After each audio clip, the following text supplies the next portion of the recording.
Chitty chats, bada bada bang bang, about your girl finally successfully losing 50 pounds. Round of applause. Thank you.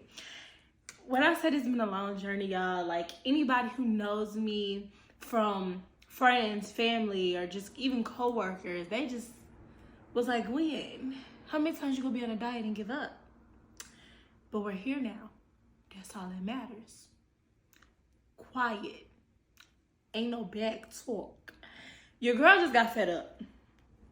I mean, that's really all it is. I'm gonna keep it 100. Your girl got fed up of her own mess.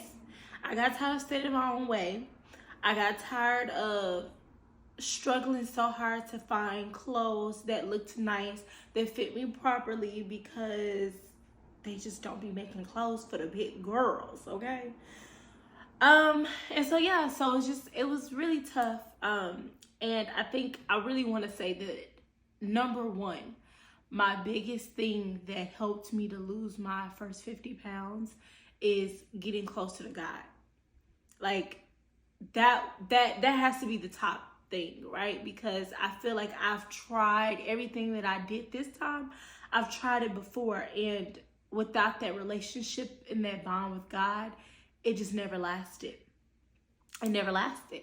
And so I had to figure out, how did I want to find my individuality? Remember, I just got really heavy in my word, and I just prayed. I prayed. You know, sometimes we don't think to go to God and ask him for some things to work on ourselves with, because we just feel like, oh, it's so minor, or like God is going to be like, girl, is you really coming to me? You can do that yourself. But God wants to be involved in everything that he does in our life. So yes, I went to God and I said, God, I need you to help me with my discipline.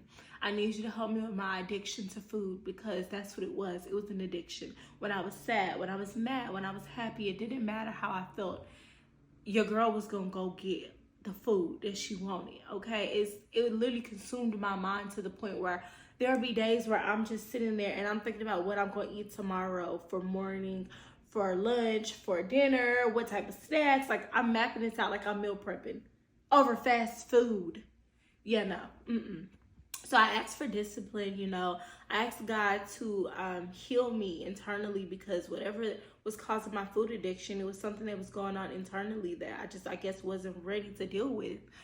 And I just really just tapped into God. And in that midst of, you know, building the relationship, he showed me how to step into my individuality and how to be comfortable doing things alone. Because there was times when I worked out and, you know, I guess I use it as an excuse, like, oh, I don't have a workout partner, so I'm just not gonna work out today. Or so-and-so said they can't make it. Go show up for yourself. Go show up for yourself.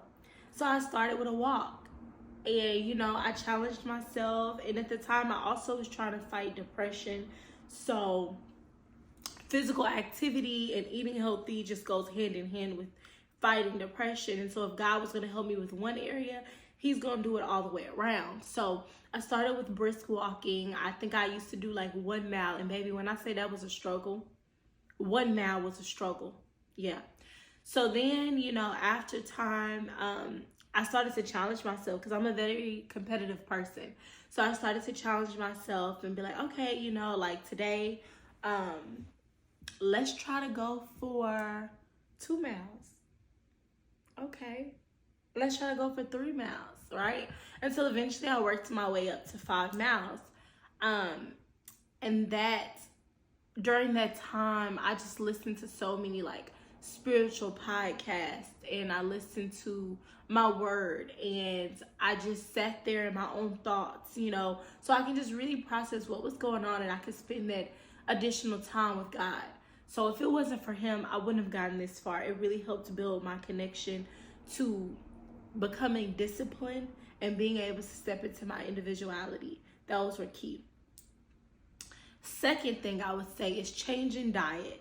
Like, there's no way around it. I promise you, there's no way around it. You have to change your diet. You know, everybody has what works for them. For me, what worked for me is a high protein, low carb diet. That's just what worked, right? I never got tested for PCOS, but based off of the symptoms, I had a lot of those symptoms. So I'm quite sure that I have and had PCOS, right? Of course, I say had because as you get smaller, those symptoms start to decrease. So they start to decline. So I don't know. I don't think it's something that goes away. It just becomes easier to manage. But the diet was the biggest thing because I was and I would have probably lost even more weight, guys, if I would have just did what I needed to do and stopped playing.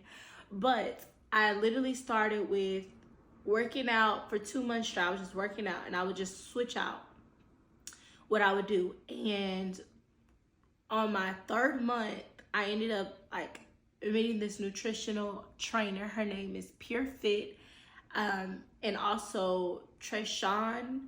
I met them too, and they put me on a nutritional plan that I kind of was aware of, but they like made it seem like they broke it down to where it was just so simple. Like it was just so simple that I didn't have to overthink it. Like it's just, these are the basics. This is what you do. Do it, you'll see results. If you don't do it, you won't see results. So I changed my diet and I ate high protein, low carb meals. And I just made sure that I didn't deprive myself.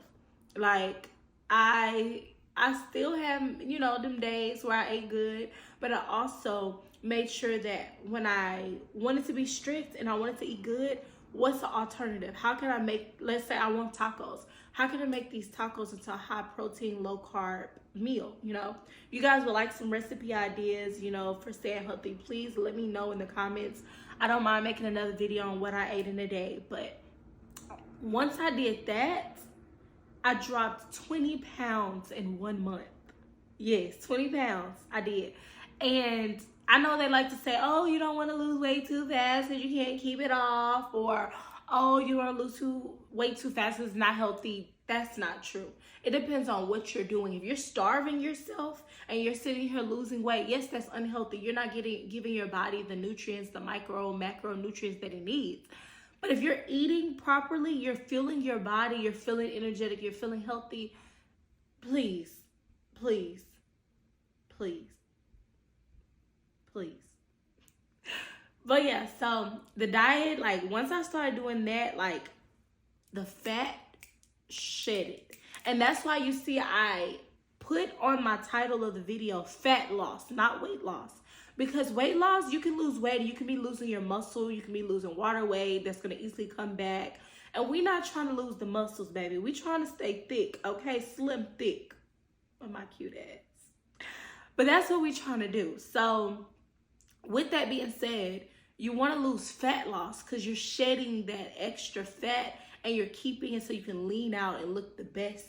And to be honest, if you're eating high protein, low carb, you don't even really have to work out. You're going to lose weight and you're going to shed the fat and look leaner any way it goes. But step 3 of what I did to lose weight is I got up and I got on my Zoom and I got active. Yeah. So I am a type of person where I don't really like sticking to routines. So I had to spice up my physical activity. So every day I'm doing 10,000 steps every day. So that means I'll go to my trail and I'll go walk about hour and a half is typically what it takes to do 5 miles, which is 10,000 steps. And I'll go do that and get my walk in, right? But I would switch up with going to the gym. Some days I have yoga. Some days I'll do a pole dance class. Some days I'll go do tennis.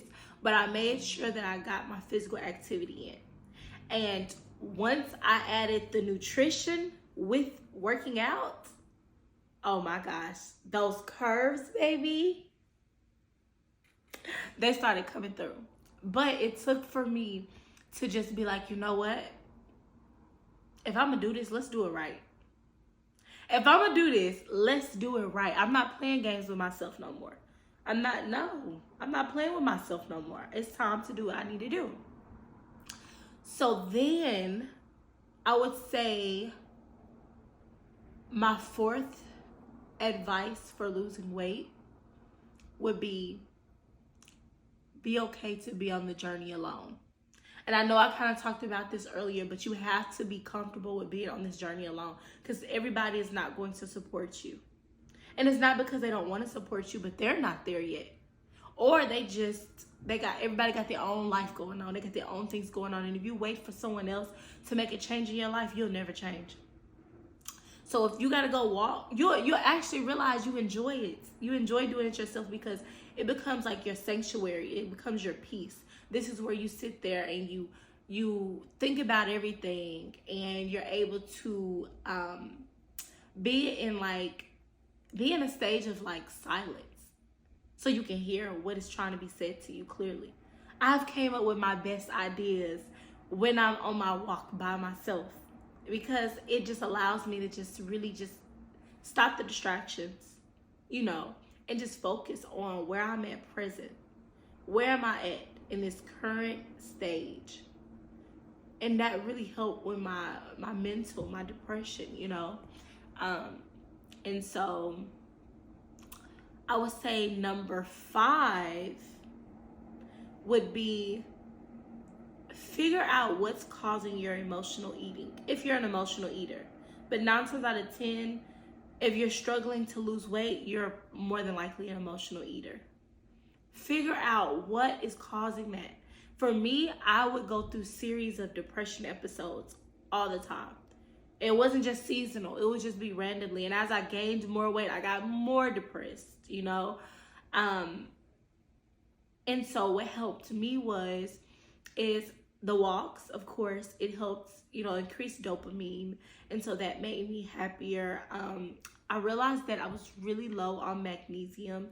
That when I would take my magnesium powder, that, oh my gosh, I'll be feeling like I'm just feeling so good.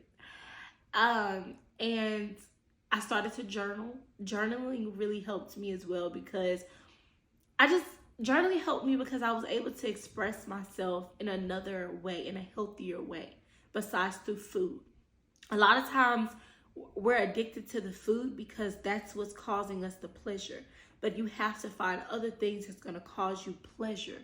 If you can find other things that make you happy, whether that's hobbies, and you'll notice a lot of times if you turn to food as your pleasure source, you probably don't have any hobbies. You don't have anything that you're fully passionate about. So you're turning to these things. But if you actually would see that you would actually find things that make you more passionate, more happy, you won't even really be even thinking about food like that. And then on top of that, when you're eating healthy and you're working out, your body is naturally going to start craving healthier foods. So that's going to keep you from binge eating or eating a whole bunch of junk food. Eventually, it just be like, oh, I kind of want that because I'm used to having it. So you eat a little bit, you get a little tasty taste, and you're like, okay, I'm done. Like, it was just 1 week. Oh my gosh, I was craving McDonald's. And I don't even eat McDonald's. Yeah. But I was craving McDonald's. I wanted a fish sandwich with a fry and a Sprite, 3 chocolate chip cookies, extra fresh. Now look, just because I lost weight, I'm very much still a fat ass.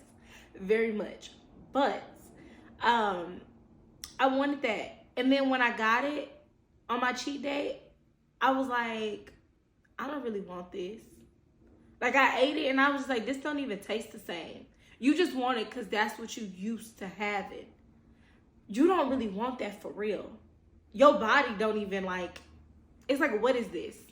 What are we doing, sis? What are we doing? So that would be the 5th advice that I would give for me losing weight that might be able to help you. Okay? I can only go by what works for me. I can't say much on what may work for you.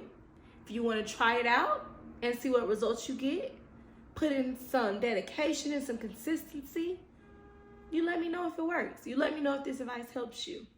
I also want to say number 6, have an accountability partner. Do not depend on that accountability partner, but you need to let people around you know what's going on. Family, friends, let them know, hey, I'm going to be cutting back on these things. Keep it away from me. You still have to exercise discipline. By far, you can't be expecting everybody to be hiding everything when you come around. Like, here come the big girl. Okay, let me stop playing. But no, really though, you have to be able to have discipline. But in the same In the same area field, you need to be able to have people that's going to be aware and conscious of what they bring around you, what they try to bring you around. You know what I'm saying? Like, you have to have someone that's going to be like, girl, you've been eating bad 3 days in a row now. What's going on? What you need me to do? What you need me to do to help you get back on track? You know? Find people that every now and then they want to go and walk with you. I have those days where sometimes I'm like, oh, I don't want to go on this walk, but I'm going to do it anyways. And then you have a friend that's like, girl, come on, let's go on this walk. Let's chit-chat. You're going to be chit-chatting and catching up with your homegirls anyways. So instead of chit-chatting and catching up with your homegirls over wine, over a big back meal, over just sitting on the couch, why don't y'all just go chit-chat and catch up on that walk? So y'all catching up and you getting your body right. I'm just saying. It makes sense. And then the last advice that I would give that helped me, number 7, would be plan your meals ahead of time. If you don't want to meal prep, that is totally fine. I am not very much of a meal prep girly. I don't really like leftovers, to be honest. And yeah, I don't like leftovers like that. But you need to consciously be aware of what you're going to eat the next day. Also, when you're going out with friends, because we not stopping living life. We living life even though we on a diet, right? Plan out. Y'all need to know ahead of time where we going. Okay, let me look at that menu. So when I get there, I'm not over here overwhelmed and trying to figure out, oh, I'm going to get this, or I'm going to get that. No. I know what I'm going to get. I know what's going to be inside of my macros. I know what's in my provisions that I can and cannot have. So I'm going on and plan that. And if I want to have something to drink, I want some wine, let me give me a little bitter wine. It ain't going to be as sweet as everything everybody else drinking, but I'm going to be able to, you know, get a little buzz, feel good, and still feel like I'm not depriving myself, right? But you have to make sure, because there has been days where I have not planned what I wanted to eat, and then the next day I'm waking up and I don't have anything meal prepped. I'm going out to get something to eat. The time it went by, it's late now. I'm really, really hungry, and at this point I can really care less on what I eat. So then I just grab something that, it always ends up being that you grab something you're not supposed to have, and now I'm sitting over there regretting it because I should have planned what I wanted. Plan what you're going to eat for breakfast, lunch, and dinner. Okay, it's simple. If you are a snacker, I'm not big on snacks. If I have a good, satisfying, saturated meal, then, you know, I'm good with that. I don't really snack that much unless it's like around the time for, you know, my little red flag to come. That's the only time that I really kind of snack, and even then, it's like, it'd be like chocolate chip cookies and stuff, and I'd be having to find healthier alternatives for that. But if you're a snacker, plan your healthy snack meals and have them around the house, so that way, if you're busy, you're on go, and you don't really have time to go get a meal or cook a meal, you can easily just grab one of those little snacks to hold you by, and so you don't end up messing up. And to be honest, all these tips that I use to help me lose 50 pounds, and I don't know if I said it, but I lost these 50 pounds in 4 months, guys, and I could have probably lost them sooner. And I'm still on my journey. I still have work that I need to do. Your girl is not done yet. So of course, as I'm going more in my journey, I'll be sharing even more tips on how I lost weight and what could work for you. And if you want to hear it, you know, just let me know. Any questions you have, please leave it in the comment section. But at the end of the day, you just got to do it. It comes a time where you just got to be fed up with your own mess. You got to be fed up to where you just like, what do I want it to change? Because for me, I had to make that conscious decision that I want better in my life. Like, I just did. And it wasn't just, it was with every aspect. What I wear, the people I attract, the energy that I bring, the way I feel about myself. It was a lot, you know. And I definitely want to give a video about, you know, how things changed for me when I lost 50 pounds. Just, you know, how people treat you and how you get different opportunities, and just so much that I would like to. And if you guys want to hear, you know, I'm thinking about making a video, but if it's something you might be interested in, again, let me know in the comment section. I hope that, you know, anything that I said, I hope that is useful. If you want to try it out, like I said, I am not giving you advice and telling you what you should do. I am giving you advice on what I did, and if it works for you, then that is great. But please make sure that you subscribe. Make sure that you hit the bell so that way you can be notified when I do my next video as well. And I really hope that you guys got some information from it. Your girl is going to keep it real. And yeah, thank you so much for tuning in with me. And bye.